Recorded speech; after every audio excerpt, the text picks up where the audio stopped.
Mame fa na se ma PENDREAM TV. PENDREAM TV de o se dem yopo.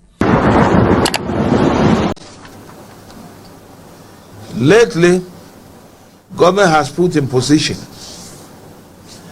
known party functionaries, particularly communicators, political communicators, as members of the Electoral Commission. We also find it difficult to believe the hostile posture of the EC towards concerns from stakeholders during the just ended voter registration exercise. This is very worrying. The poor performance of the EC is a serious challenge to Ghana's democracy ahead of the 2024 general election. That we have to think about seriously. Here are some specific recommendations for improving the performance of the EC. 1. The EC should be made more independent by amending the Constitution to require that the EC's members be appointed by an independent body. 2. The EC should be more transparent and accountable to the public by regularly publishing information about its activities and finances. The EC should establish a more effective system of handling complaints and grievances.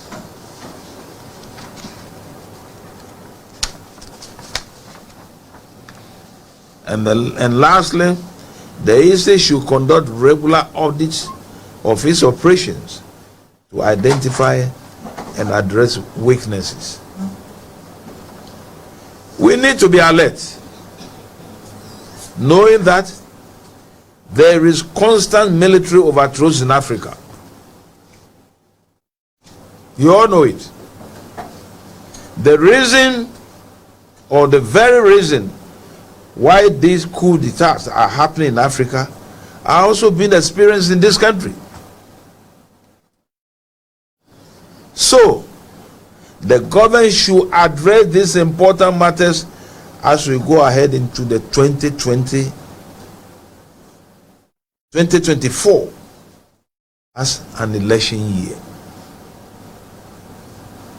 We need all those individuals who constantly spoke truth to power some years ago to emerge from their self-imposed exile to speak to government, speak to the government we have now. Where are the Otabils?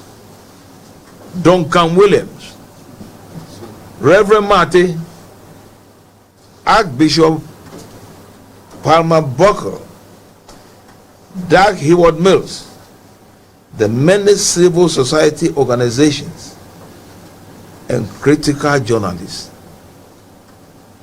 We need to speak to truth to power to help maintain peace we have in this country so far.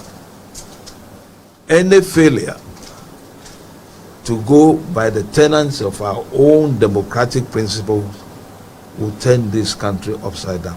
Thank you, ladies and gentlemen.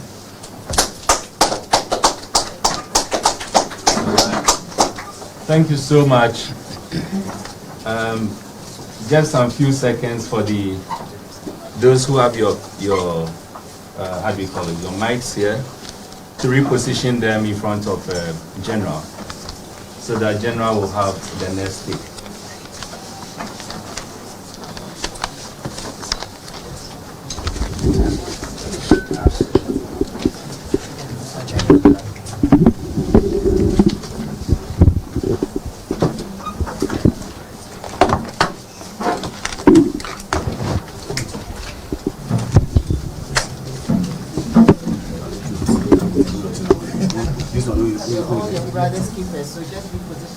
Exactly.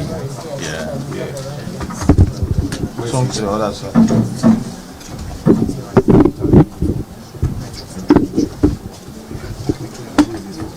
think there's space here. You can bring some here. Those there can be here.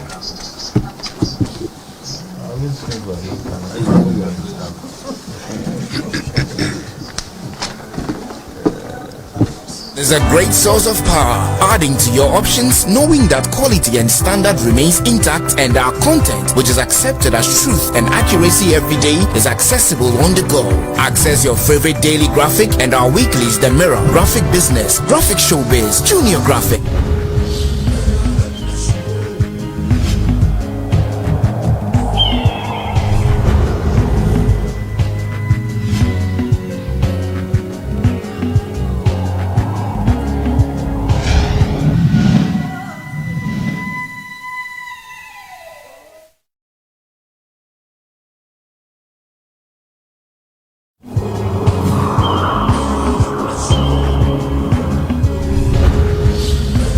Long speech.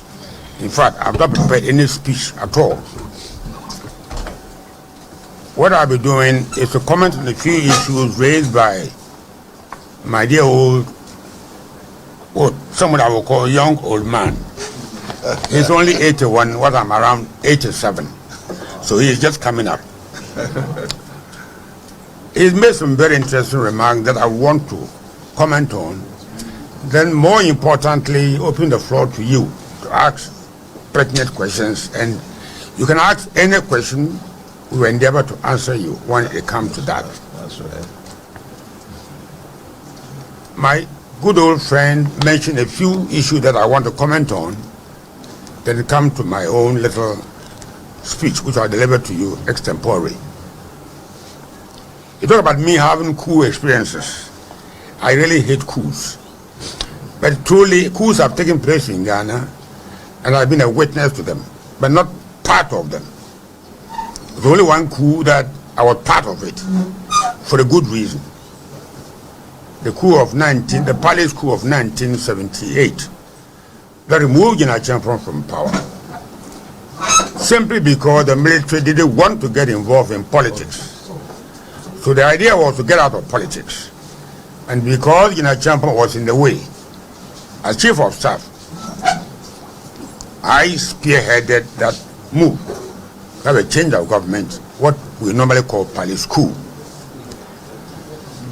It has a long history. I mean, those of you who know my hometown, some of you will know. But if you've been to Winneba, it's a very simple place. We never run about. From here, you turn left, go around, first exit to Swedru, Cape Coast, third one to Winneba. And drive, don't tell anyone, go right to the beach. If I go into the sea to commit suicide, and turn right. There's a post office there, very close to the beach. Everybody there was a fisherman in Martey. Now there are a few educated ones. You see a house with a green roof, that's where I was born. Everybody was a fisherman. When I was going to go to school, my father asked me, where are you going? I said, I'm going to school. He didn't understand what I was going to do. I didn't understand what I was going to do. But went to school, you go to the beach, catch some fish, and then go to school. And gradually, as if I was joking, gradually ended up in a secondary school after I had gone to work to save money to pay my fees. You've gone through some very hard times. I understand hardship. When today my attitude has been shaped by my early life, it's because I've had a very tough, rough life. I don't know whether anybody is from Winneba, has been to Winneba Secondary School, to Ghana Secondary School. No teachers. My mother had to cook for us to eat, to study. But funny enough, in 1960, when I finally left school, almost at the age of 22 rather, I had been very experienced in how to manage my own life. I went to the army. From school, the O-level results even hadn't arrived. I got to the army, came to Accra for the first time. Met children, young people from Achimota and Fancy Pim, Prempeh College, you name it.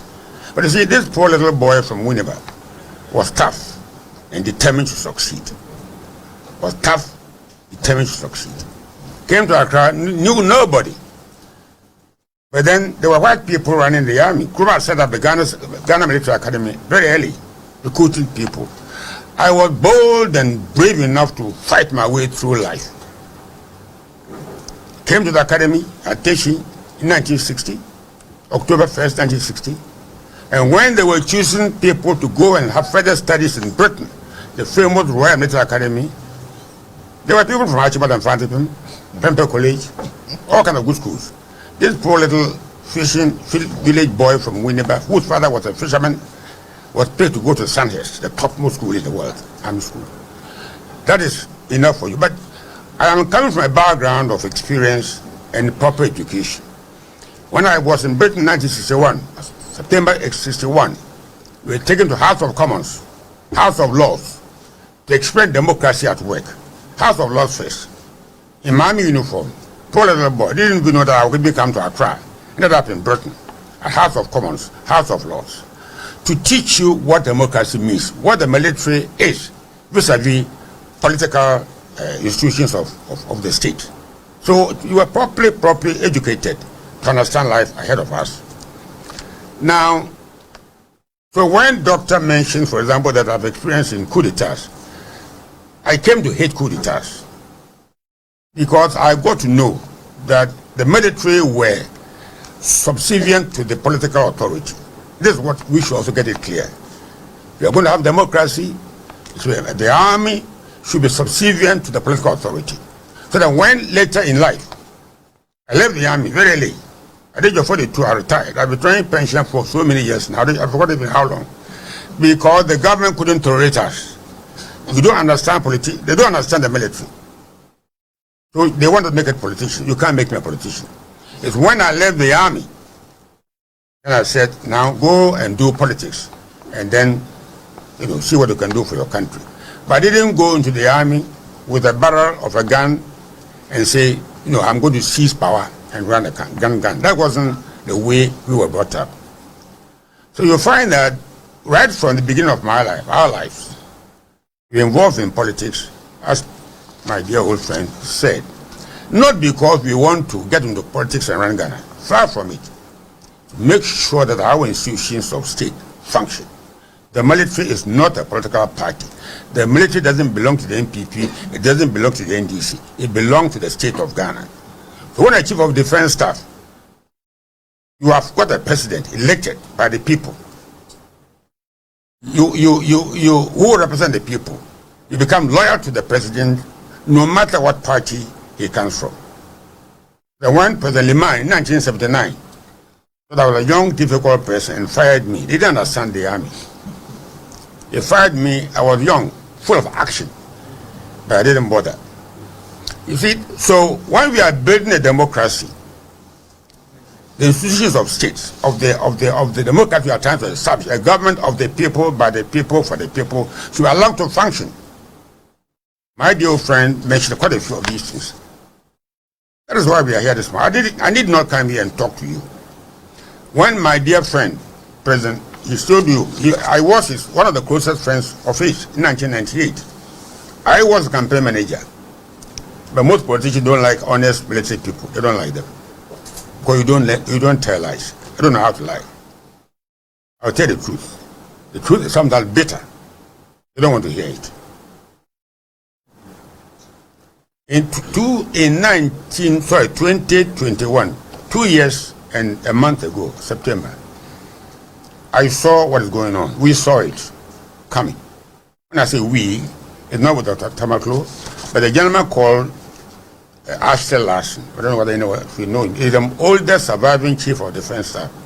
And funny enough, I'm the next oldest surviving chief of defense staff alive today. We said, look, Ghana is going astray. Let's go and talk to the president. We did everything we could. Not to come here and talk to the world through you, but talk to him privately. To warn him that the way we are going, you're going to have a hard time ahead of us. Did everything we could, but never given the opportunity to talk to him. It hurt us because, see, when you have a president who is also commander-in-chief of the Ghana Armed Forces, you have chief of defense staff who also command the armed forces, they should have access to the president. Easy access. But it didn't happen that way. Did everything we could. Later on, when I begin to answer your question, maybe some will come out in my answer to your questions. So I am not here because I want to talk about myself or talk about politics.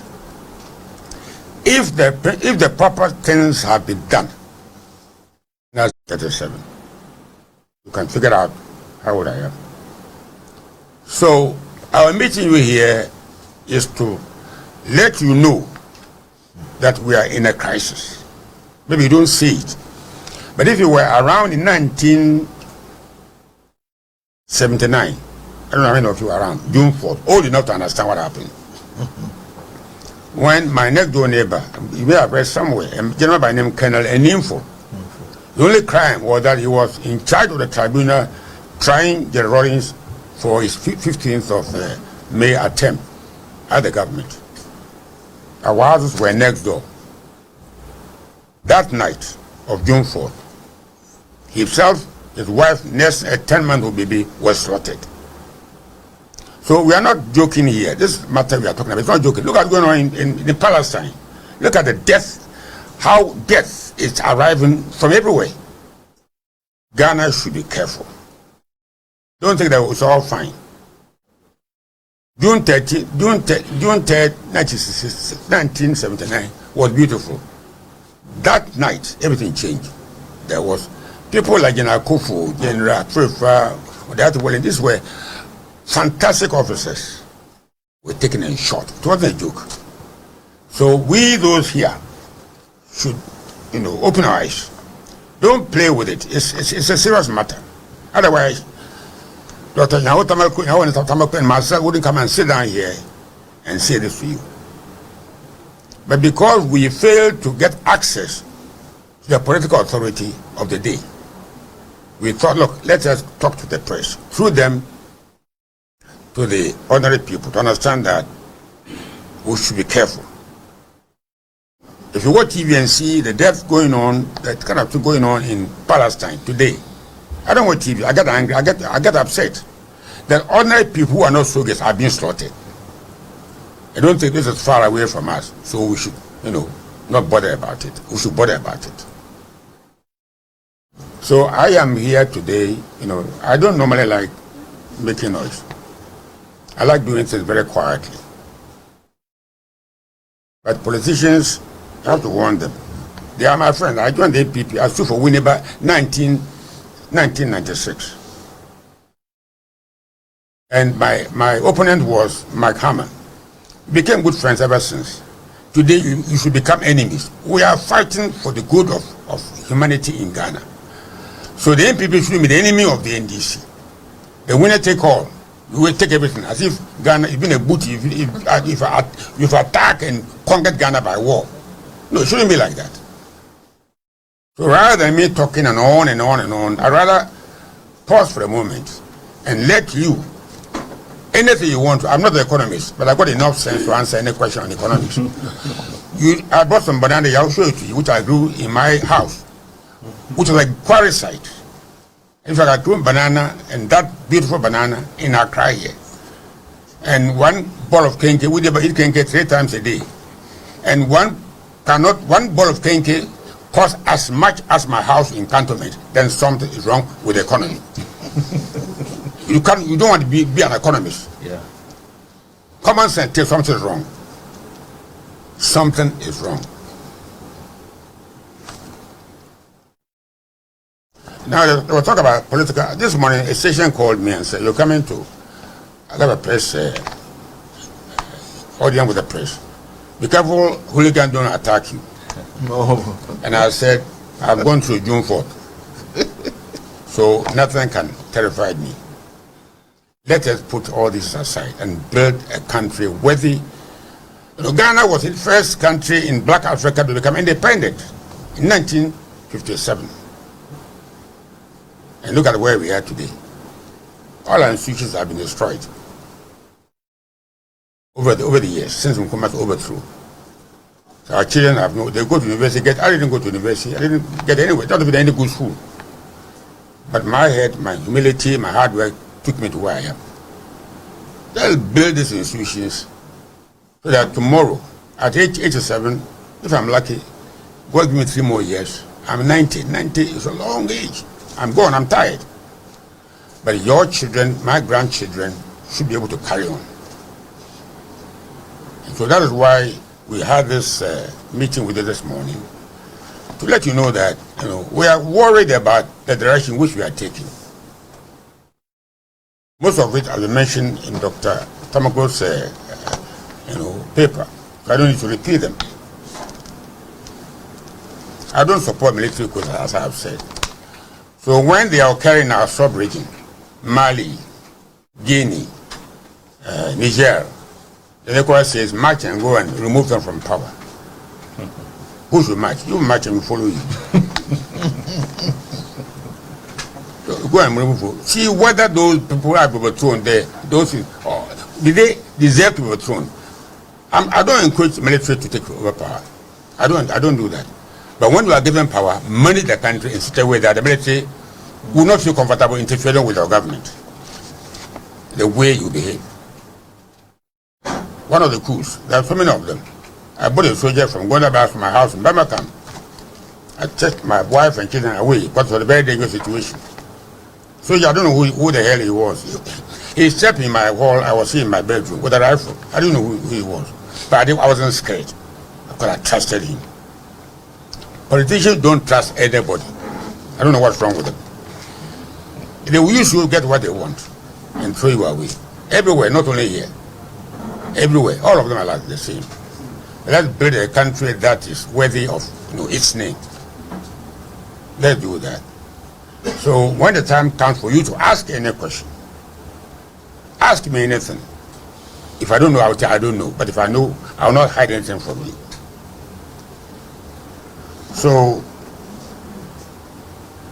on that note, in fact, one thing I want to mention, maybe many of you don't know that I resigned from the Warren government. One became a very good friend. But you fought about 3 times. And every time we came back and reconciled. The military will fight with you, but that fight is not like the fight of the politician. 100 years you step on his foot, you come back and step on your foot after 100 years. Not with politics. So let's build a country. Whether we're NPP, NDC, it doesn't matter. They come to power, don't think that you are captured Ghana by war and therefore do what you like. All our institutions are, look at the trade fair. I live not far from trade fair. We are selling it. So how would our youth, how would my grandchildren survive the very difficult world we are in today? Think about Ghana. Think about not only your personal interest alone, but the well-being of our people. So like I said, I wouldn't take too much of your time. I will end here, but then when it comes to you to ask to grill us well. You are most welcome. God bless you. Thank you. Thank you. Thank you so much. Please, can we give the 2 speakers another round of applause for sharing with us? A great source of power, adding to your options, knowing that quality and standard remains intact, and our content, which is accepted as truth and